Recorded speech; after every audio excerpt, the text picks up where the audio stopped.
नमस्कार मित्रों, मैं Prakash Jethwani, founder director of PJ India wealth. ये आज हमारा म्यूचुअल फंड का 5वां सीरीज है, जिसके अंदर हम बात करने वाले हैं कि म्यूचुअल फंड के जो बाजार में मिथ हैं उसके बारे में बात करेंगे।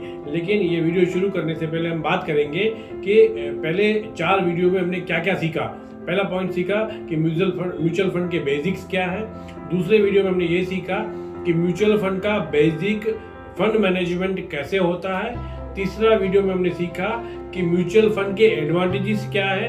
चौथा हमने सीखा कि एज पर सेबी गाइडलाइंस फंड के कैटेगरीज कौन कौन से होते हैं। इस वीडियो में हम बात करने वाले हैं कि बाजार में कौन कौन से मिथ है। पहला मिथ है कि म्यूचुअल फंड सिर्फ लॉन्ग टर्म के लिए किया जाता है, लेकिन ऐसा नहीं है। म्यूचुअल फंड अलग अलग समय की रिक्वायरमेंट के हिसाब से अलग अलग स्कीम बनाई गई है।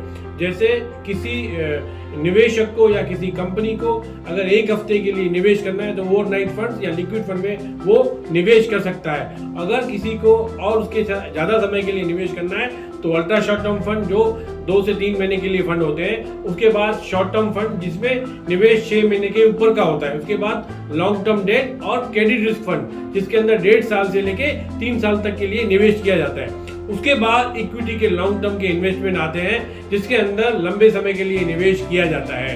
तो इस तरह जो म्यूचुअल फंड का जो लॉन्ग टर्म का मिथ है वो गलत है। दूसरा, म्यूचुअल फंड का बाजार में ऐसा पोजीशन हो गया है कि जो म्यूचुअल फंड जो निवेश करते हैं वो केवल इक्विटी फंड में निवेश करते हैं, लेकिन ऐसा नहीं है। म्यूचुअल फंड में इक्विटी का पोर्शन ओनली 48% है और 52% डेट इंस्ट्रूमेंट या long term debt, equity market, government securities, corporate bonds and other securities में किया जाता है और खाली 48% ही निवेश जो इक्विटी में किया जाता है। इसलिए ये मिथ है कि म्यूचुअल फंड खाली इक्विटी में निवेश करते हैं।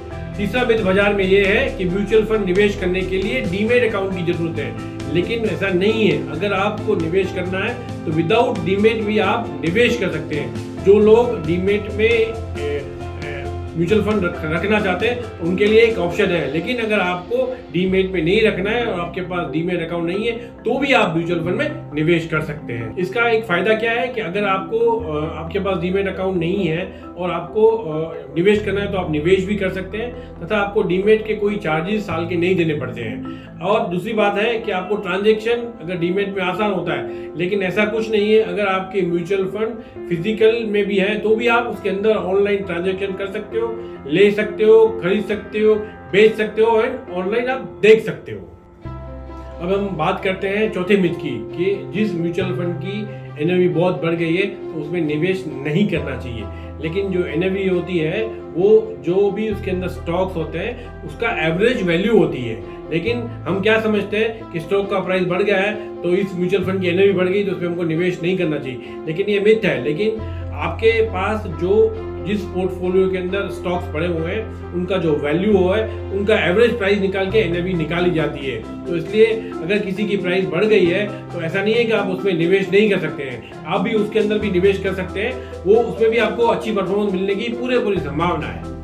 नंबर 5वां कि हम लोग जो निवेश करते हैं तो उसमें हम देखते हैं कि लास्ट 5 सालों में म्यूचुअल फंड ने कितना अच्छा परफॉर्मेंस किया, उसको चूज करके हम पैसा लगाते हैं। लेकिन ये एक मिथ है कि जो आपको अभी परफॉर्मेंस दिख रही है वो पास्ट परफॉर्मेंस है। जरूरी नहीं है कि वो फंड हमेशा अच्छा करेगा। अभी देखिए क्या होता है, सेक्टर रोटेट होता है। जैसे आज बैंकिंग सेक्टर अच्छा चल रहा है, कल आपका कमोडिटी साइकिल अच्छा चलेगा, इसके कभी आईटी स्टॉक चलेंगे, कभी फार्मा स्टॉक चलेंगे। तो इस तरह से क्या है, म्यूचुअल फंड की साइकिल चेंज होती रहती है। तो हमेशा सपोज लास्ट कोविड के पीरियड में आईटी फंड्स और फार्मा सेक्टर ने बहुत अच्छा परफॉर्म किया। इसका मतलब ये नहीं है कि सारे पैसे आप उसमें लगा दें। तो इस तरह अगर आप फंड का जब चुनाव करें तो टॉप रेटेड फंड की जगह आपको जिसने कंसिस्टेंट परफॉर्मेंस दी है वो फंड आपको लेने चाहिए। हम जब निवेश करते हैं तो हम देखते हैं कि जो टॉप रेटेड फंड है उसमें डालते हैं, लेकिन जब आप आज की लिस्ट देखोगे तो जो आज के टॉप परफॉर्म फंड है वो आने वाले 2 साल 3 साल में शायद उस रैंकिंग पे नहीं रहने वाले, या 5वां नंबर होंगे या 25 नंबर में, मेरे को नहीं पता है, लेकिन वो हमेशा नंबर 1 नहीं रहेंगे, ऐसी बात पक्की है। अब बाजार में मिथ नंबर 6 कि जो लो एनएवी की जो फंड है वो बहुत अच्छे हैं, लेकिन ऐसा जरूरी नहीं है। जो नए फंड्स आते हैं उनकी एनएवी 10 रुपया होती है। जो फंड काफ़ी साल से चल चुके होते हैं उनकी एनएवी बढ़ जाती है। आइए एक एग्जांपल से देखते हैं कि फंड कैसे परफॉर्म करते हैं। एक अपन 10 रुपये वाली एनएवी का एग्जांपल लेते हैं, जिसमें आपने 10,000 रुपये निवेश किया और उसके अंदर आपको 10 रुपये की एनएवी है, तो आपको 1000 यूनिट मिलेंगे।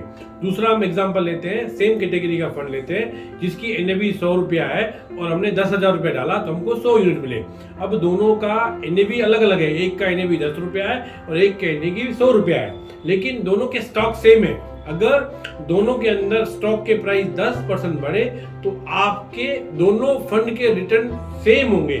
इस तरह ये मिथ है कि जो छोटी एनएवी है वो बेहतर रिटर्न देती है, उसमें पैसा लगाना चाहिए। ये बिल्कुल गलत बात है। हम बात करते हैं पॉइंट नंबर 7 की।